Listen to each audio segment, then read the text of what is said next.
Hello and welcome to another episode of Fearless Thinkers. I'm your host, Rick Cheatham, and today I sit down with Bowen Moody. Bowen is one of the founders of Wonderway, and what we're going to do a little bit different than usual today is dig into his AI platform. It's actually one of the coolest things that I've ever seen, in large part because it solves the biggest problem that I had as a frontline sales manager. And that was getting enough reps with my team to be able to effectively coach them. So step with me into the wonderful world of AI and explore Verity with Bowen Moody.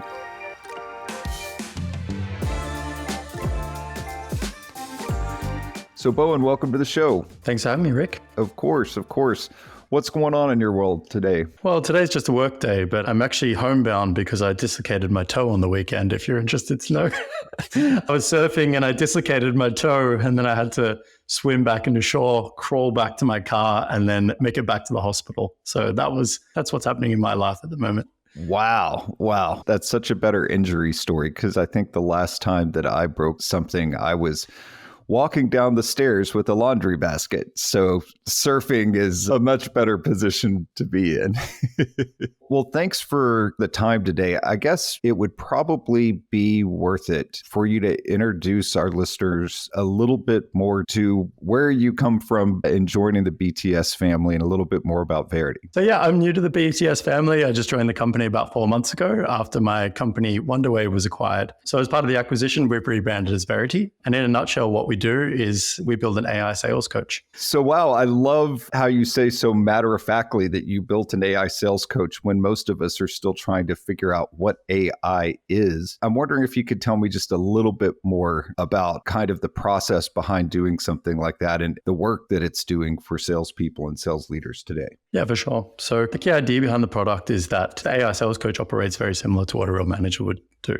The way it works is that it integrates into calling tools like Microsoft Teams, Zoom, and also call center dialers like Ring Central. And what it does is it records the sales conversations the reps are having and analyzes those conversations to give them real-time feedback after their call. So what it will do is after each call, it will summarize the call and give them feedback around what was the main strengths and weaknesses they had on that call.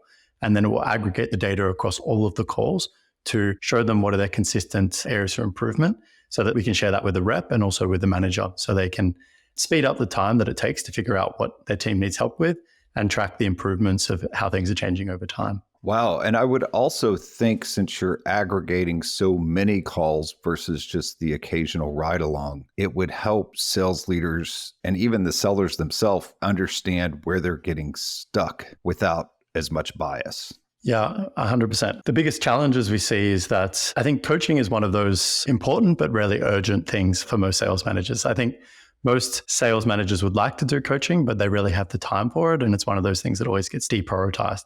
So when we speak to customers, most sales managers we speak to are probably listening to less than 1% of the sales calls the reps are having. And what that means is that when they do go to have a coaching conversation, they're kind of shooting from the hip, or that they're guessing about what the gaps are that the sales reps have.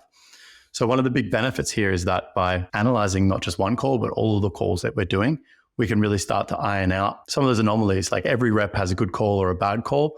And by analyzing enough calls, we can smooth all of that noise out, and we can really identify what is the consistent strengths and weaknesses people have. So I think this is great for the rep because we can focus on the most important things.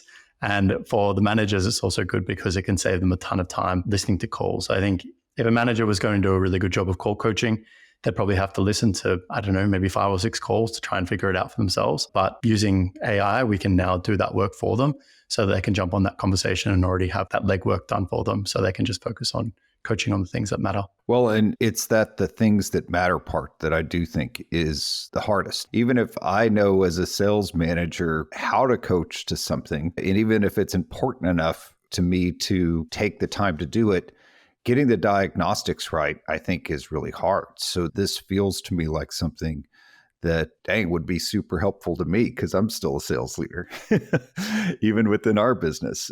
Well, cool. So I guess the other thing that just popped into my head, I understand the call center context because we all get that whole, our calls are recorded for quality and training purposes. How are we doing that as sellers? How are we doing that, basically maintaining privacy or providing the right kind of notification to the customer in that kind of environment. So I think it's important to understand that we aren't the first company to record sales calls. I think, as you said, in the call center space, this is very mature. They've been doing it since I can remember. But even in the B2B space, there's been quite a few companies that have popped up in the last 10 years or so that have been recording B2B conversations as well. And in fact, more than 50% of B2B companies are already recording the sales calls. To make this like GDPR compliant, all that the sales reps need to do is they need to inform the customer that they're recording the call. So you just need to ask for consent.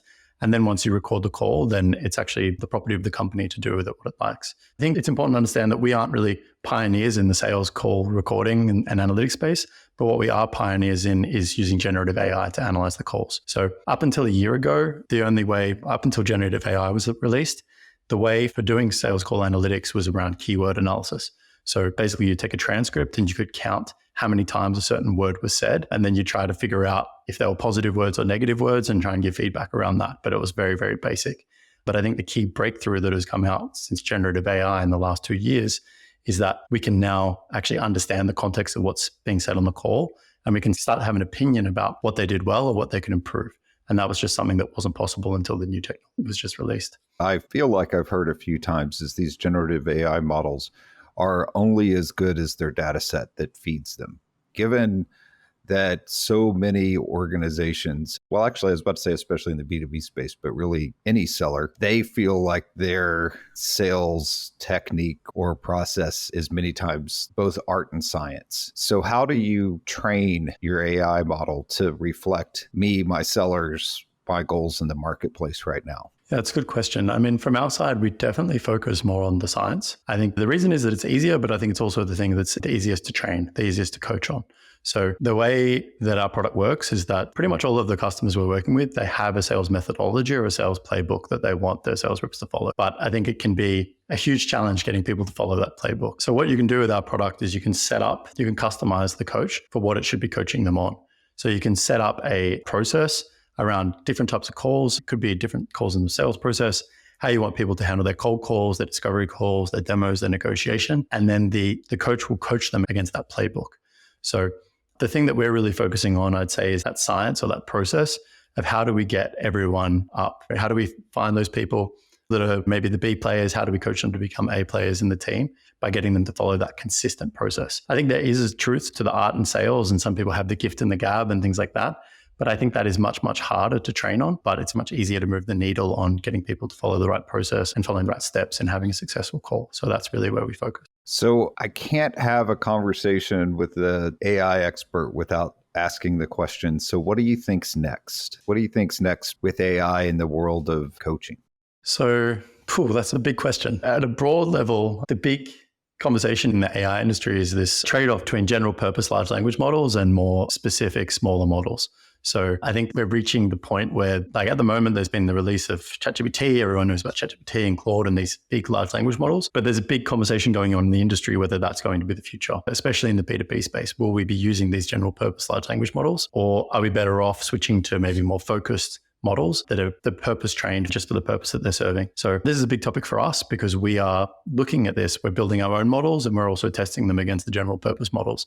And from what we've found, our own trained models are just not able to perform at the same rate as the general purpose models. But I think this will change in the next couple of months. So this is something we're constantly checking, is training our own models and comparing them against these general purpose models. Because as soon as they're good enough, I think that this will be a big game changer because it'll make it much cheaper to run these models. And perhaps we might end up in a situation where you might have smaller models that are working together to solve problems at different stages in the process.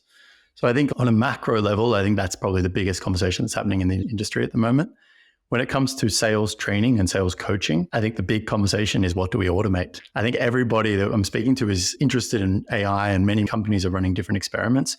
But trying to figure out what are the best areas to apply AI in the stack is a challenge that I think a lot of people are trying to figure out for themselves. So in my opinion, where I think AI can provide the biggest impacts is doing those super repetitive tasks that are very clearly defined and it's just doing the same thing over and over again, or doing really boring tasks that nobody wants to do, or tasks that, as I mentioned before, are urgent, not important. So I think this is where coaching is an important one, but maybe something that people aren't doing very well. And I think it's an area that we can provide a lot of impact. I've seen some companies that are also looking at how can they replace salespeople in the process. I think we're still quite a way away from replacing salespeople entirely, but I do believe there will be elements of the process that will be automated quite soon.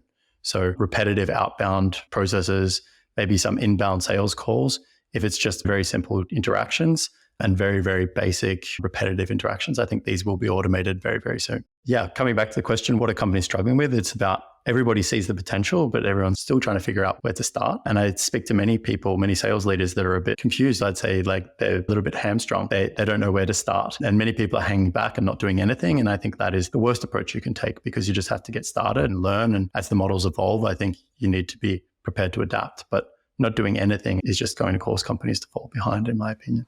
Well, it is very interesting to me because as someone who sees so many sellers from so many different industries, and because of the role that I play at BTS, gets multiple sales emails every day. One of our BD leads came to me and showed me an email from a client that said, please tell me you guys aren't doing AI emails and this is actually really you. And I say that because I'm curious as to your thoughts. I'm sure it's premature. I'm sure on some level we'll figure out what works. But I almost think of when people started installing that phone tree to get you the information you needed. For our hours of operations, press 1. And you're just like, by the time I've pressed my 8th number, I'm ready to hang up.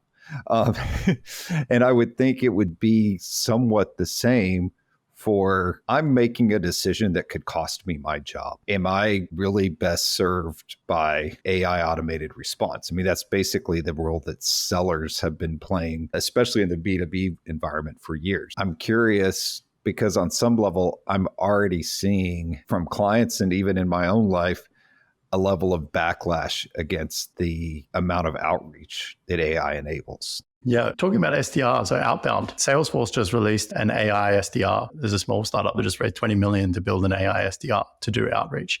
I've spoken to some companies that are using them, and the first feedback I've heard is that one customer said they'll burn down the orchard to get one app, was the analogy that they used. And I think that's terrifying to consider that most people are already overwhelmed with emails, and then maybe this is going to take it to the next level.